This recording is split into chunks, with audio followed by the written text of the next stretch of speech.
Perjuangan bangsa Indonesia melawan penjajah.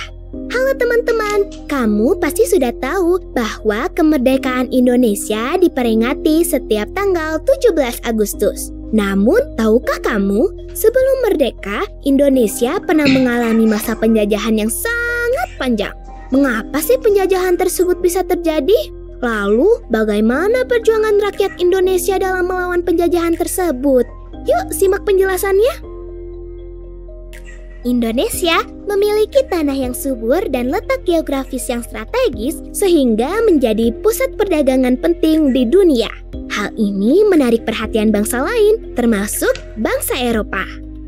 Awalnya mereka datang untuk mencari rempah-rempah dari Nusantara karena kualitasnya yang bagus dan harganya lebih murah. Namun, lama-kelamaan mereka semakin serakah dan malah memonopoli serta menjajah bangsa kita. Penjajahan bangsa Eropa juga didorong oleh motivasi 3G, yaitu Gold, Glory, dan Gospel. Gold artinya emas yang identik dengan kekayaan. Glory artinya mencari kejayaan dengan memperluas kekuasaan. Dan Gospel artinya misi untuk menyebarkan agama Kristen ke bangsa lain.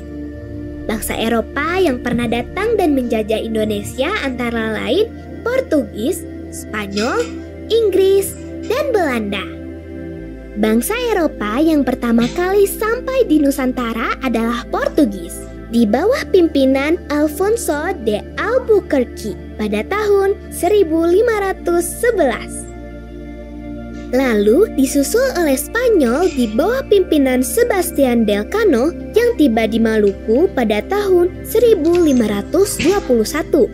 Bangsa Eropa yang paling lama menjajah Indonesia adalah Belanda. Belanda pertama kali datang ke Indonesia dipimpin oleh Cornelis de Houtman pada tahun 1596 di Banten. Karena sikapnya yang tidak ramah, akhirnya mereka diusir dari Banten. Pada tahun 1598, rombongan kedua Belanda datang di bawah pimpinan Jacob van Eyck. Dan mereka diterima baik oleh Raja Banten karena sikapnya yang lebih ramah. Sejak saat itu, bangsa Belanda berlomba-lomba datang ke Indonesia. Akhirnya pada tanggal 20 Maret 1602, pemerintah Belanda membentuk Verenigde Oostindische Compagnie atau VOC yang artinya Persatuan Dagang Belanda di Hindia Timur.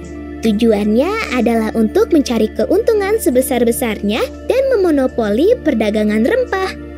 Pada 31 Desember 1799, akhirnya VOC mengalami kebangkrutan dan resmi dibubarkan. Setelah VOC bubar, pemerintahan diambil alih oleh Belanda. Beberapa kebijakan Belanda membuat rakyat Indonesia menderita. Misalnya, sistem kerja paksa atau rodi yang ditetapkan Daendels dan tanam paksa yang dikeluarkan oleh Gubernur Jenderal Johannes van den Bosch. Indonesia juga sempat jatuh ke tangan Inggris dari tahun 1811 hingga 1816 di bawah pimpinan Thomas Stamford Raffles. Setelah itu, kekuasaan kembali diambil alih pemerintah Hindia Belanda. Terus, gimana perjuangan bangsa Indonesia untuk melawan penjajahan itu? Dalam menghadapi penjajahan itu, rakyat Indonesia melakukan banyak perlawanan. Perlawanan bangsa Indonesia terhadap penjajah dapat dibagi menjadi dua fase, yaitu sebelum dan setelah kebangkitan nasional. 1. Perlawanan sebelum kebangkitan nasional. Perlawanan ini bersifat kedaerahan. Contohnya, perlawanan yang dilakukan oleh rakyat Maluku, Demak, Aceh, Mataram, Banten, kaum Padri di Sumatera Barat, dan perlawanan pangeran di Ponegoro.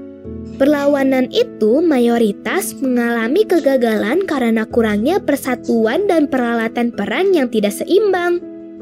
2. Perlawanan setelah kebangkitan nasional. Pada masa ini, muncul golongan terpelajar. Mereka membuat organisasi-organisasi pergerakan yang bervisi nasional. Contoh organisasi pergerakan tersebut misalnya Budi Utomo, Sarekat Islam, Indische Partij, Perhimpunan Indonesia, Muhammadiyah, Nahdlatul Ulama, dan sebagainya. Nah, setelah tahu bagaimana perjuangan para pahlawan dalam melawan penjajah, sudah sepatutnya kita menghargai jasa mereka dan bersyukur dengan kemerdekaan yang kita rasakan saat ini.